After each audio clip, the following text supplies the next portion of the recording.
Hindi biro ang daan patungo dito sa Nanto County sapagkat kailangan tahakin ang matarik at makitid na daan ng mga bundok upang masilayan ang mga natatagong one of a kind na pasyalan dito.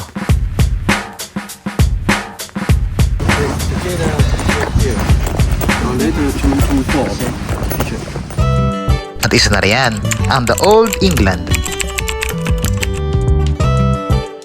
Ang The Old England Manor ay isang marangyang butik hotel na matatagpuan sa Nanto County, Taiwan.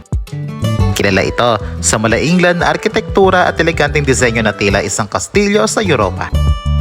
Ang hotel ay napapalibutan ng magagandang tanawin ng kabundukan ng Qingjing na nagbibigay ng malamig at preskong klima, kaya madalas itong tinatawag na maliit na England ng Taiwan. Bukod sa napakaganda exterior nito, tapok din sa loob ng The Old England Manor ang klasikong European-style furniture, antigong dekorasyon at isang fine dining restaurant na nag-aalok na authentic Western cuisine. Marami ring turista ang bumibisita rito para magpa-picture sa harap ng hotel dahil sa fairy tale-like ambience nito. At isa itong perfectong destinasyon para sa mga naghahanap ng romantic getaway o gusto maranasan ng kakaibang timpla ng kulturang Ingles sa puso ng Taiwan.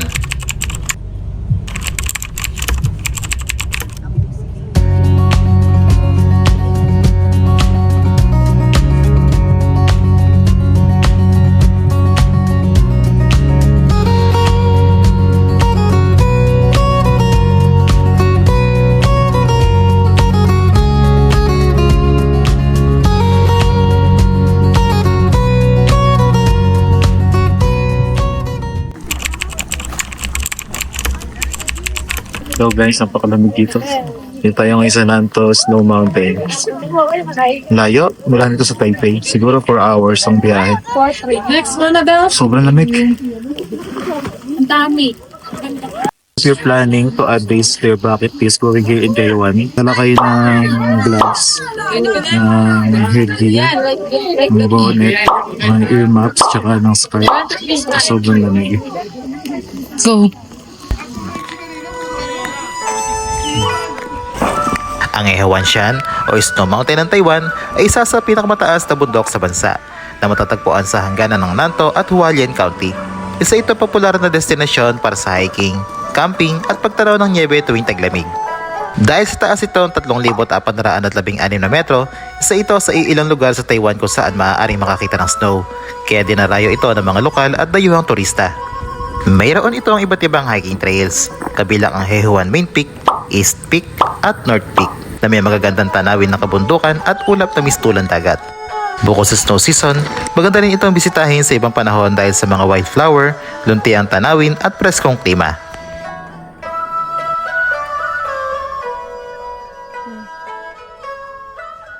Medyo madulas ang daan. May mga...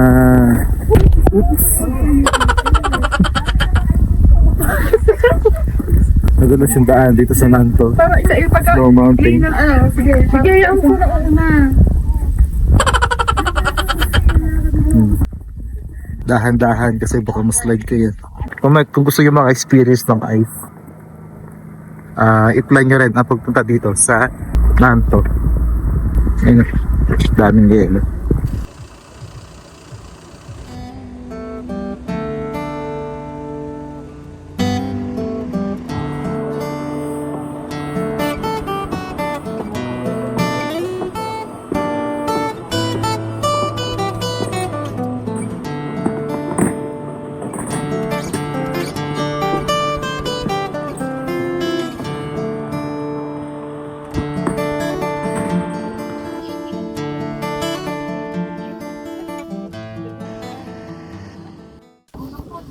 Hello.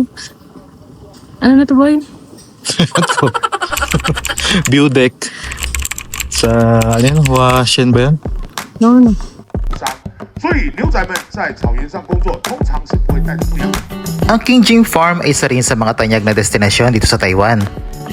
Kilala ito sa malalawak nitong damuhan, malamig na klima at nakakahali ng mga tanawin.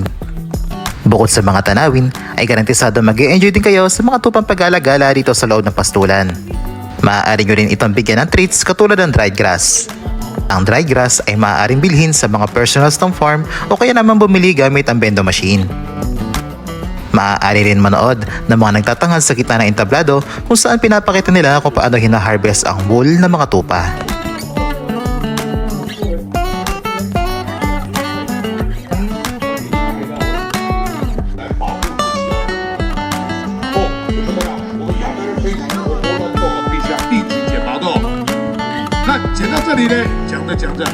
阿伟牛仔已经把地瓜放来，杨梅梅喜欢羊毛之后，他不太想动了，为什么呢？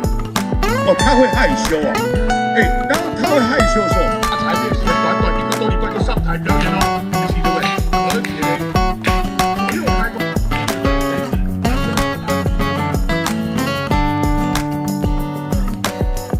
Alright guys, skywalk.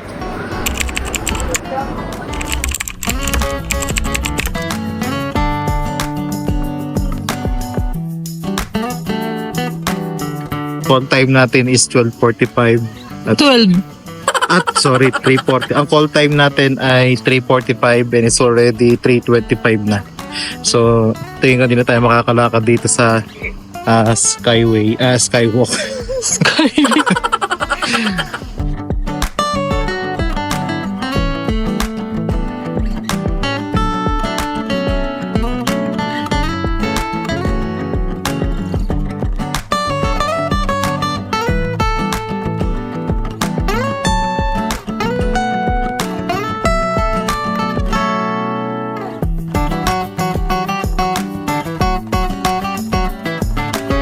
Mabait naman yung driver natin, yung tour guide natin. Pwede naman tayo maliit pa kahit konti lang. So, grabe ang bilis. grabe ang bilis nung bisita namin sa Skywalk. Na kami tinawag, balik na raw namin.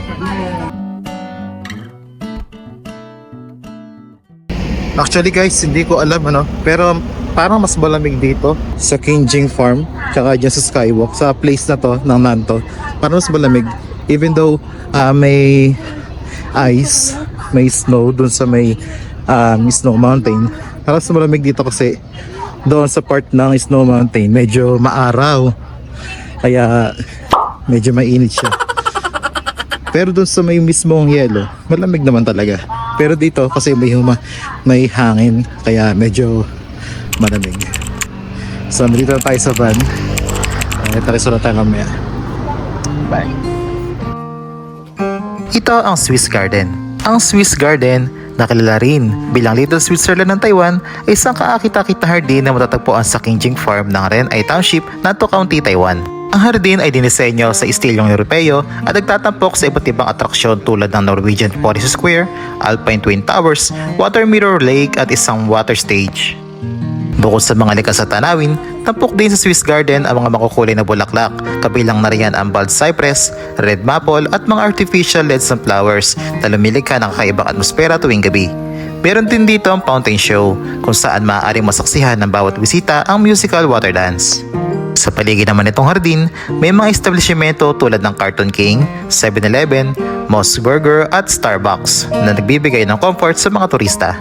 Sa kabuuan, itong Swiss Garden ay isang kaakit-akit na destinasyon para sa mga naghahanap ng kakaibang nature experience with a little mix of European ambience in the heart of Taiwan.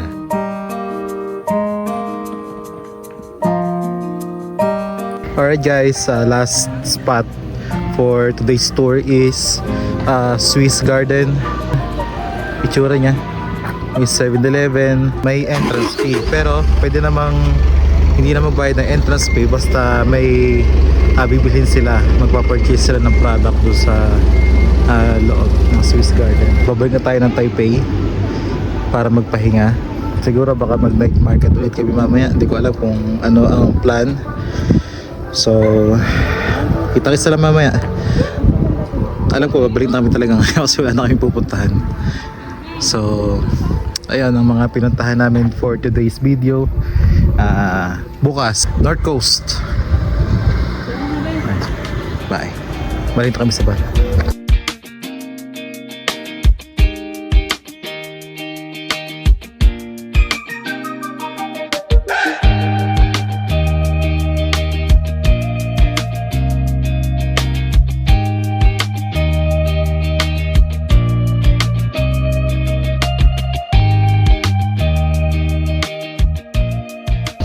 Hello, stopover guys. Hindi ko alam kung saan na to pero nag-break muna kami. So hanapin na kami stay 1 hour away pa. Bus stop guys. Bus stop na. Asan ka? Ba't ka may bus stop? Hindi ko na alam kung nasan to. Ayun o. Tagal na natin bumiyabiyahe eh. Kaya nga. Wala ako nasa Taipei na.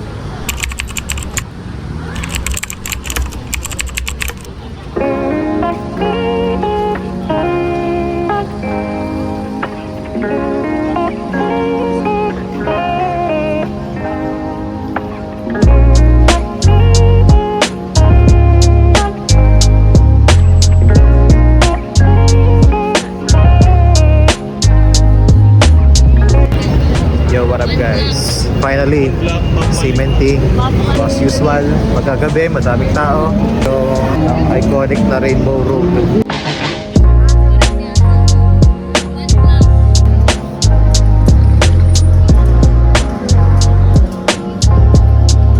Daming tao. Ano oras na? Siguro 8 o'clock na ng gabi. Napakalayo ng biyahe. Siguro 5 oras, 4 na oras. Ulan na ito hanggang dito sa Taipei. Natulog na ako. Tapos nagising ako. Tapos natulog ulit ako. Nagising ako. Pero mga 4 na beses yun. Ganun kalayo yung biyahe. Ngayon, hindi ko alam kung ano ang gagawin namin. Kung magna-night market pa kami o matutulog na. Pero for sure, kakain muna kami bago kami matulog kayo. Update ko na lang kayo namin. So, ano ang desisyon ng mga kasama. Okay, bye.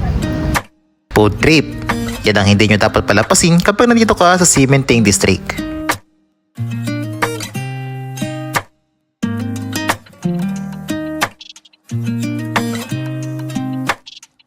But for tonight's video, at itutunguhin ang isa sa mga pinakasikat na hotpot resto dito sa Taipei, ang The Modern Toilet.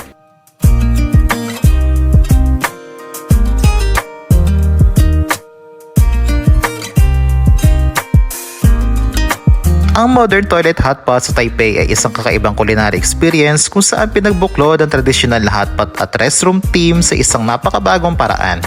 In layman's term, it is a hotpot in a miniature toilet bowl. Ang hotpot ay nihahain sa isang miniturang porcelain toilet bowl na sumusunod sa kabuuan dekorasyon ng modern toilet restaurant. Ang buong lugar ay puno ng mga elemento ng palikuran, mula sa mga upuan na hugis toilet hanggang sa mga pinggan at baso na may disenyo ng urinal. Bagaman maaari magdulot ito ng funny interpretation, ang unique concept nito ay pupukaw ng pansin ng mga turista na naghahanap ng makabagong makakainan.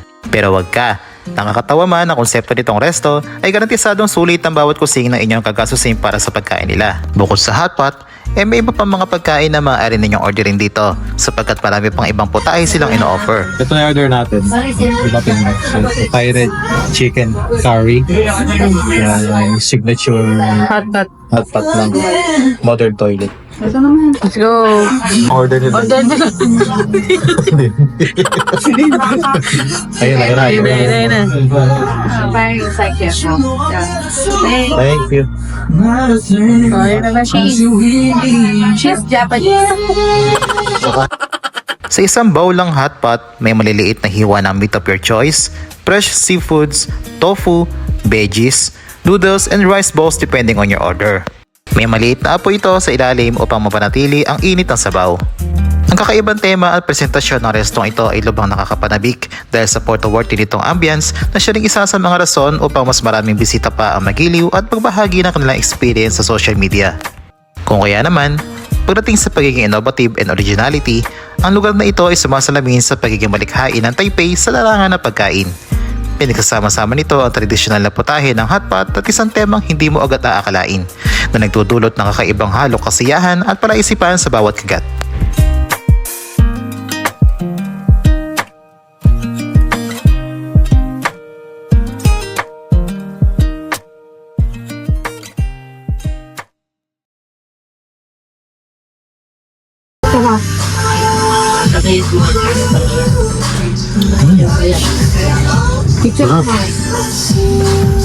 Sarap.